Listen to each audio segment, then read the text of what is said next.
Mr. Peter Ying San Mao, who is a Chinese foreign exchange trader.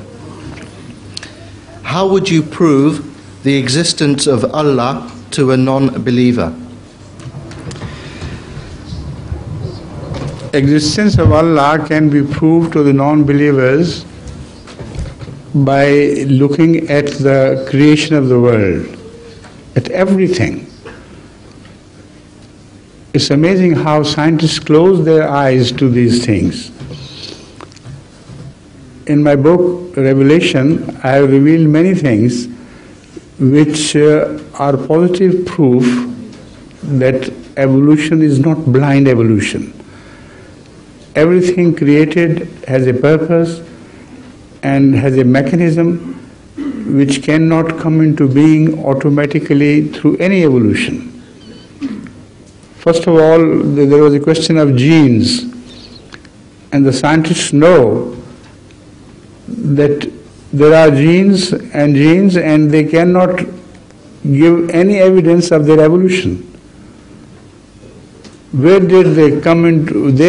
Where did they start from? How from dead earth suddenly the genes sprang up?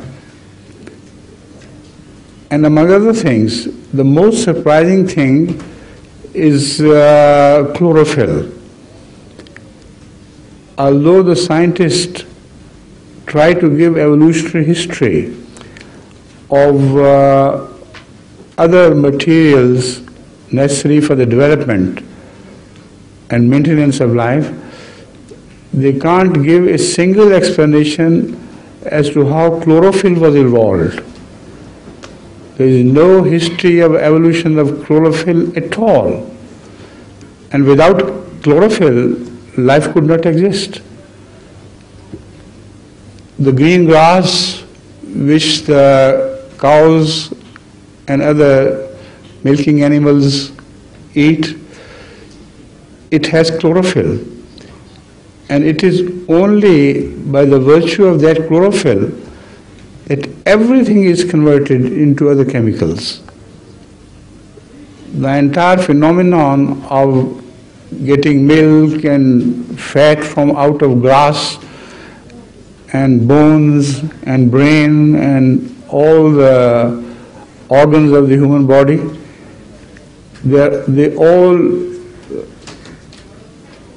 are due to the presence of chlorophyll, without which these bodies could not exist. So, to cut the matter short, I'll advise you, if you know English very well, I hope you do, to get a copy of my book Revelation and go through this chapter. You'll be amazed to find that the question raised against the scientists which can never be answered by them. I go for a morning walk daily where I hear nowadays the sound of woodpecker. Now, scientists know very well that the woodpecker strikes at the trunk of the tree to scare the worms hidden within so that they come out, like you knock at the door and somebody comes out, just to eat them.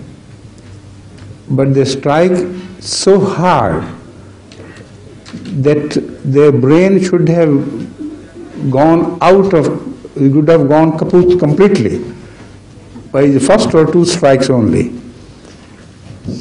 But they have a cushioning system between their beaks and the brain.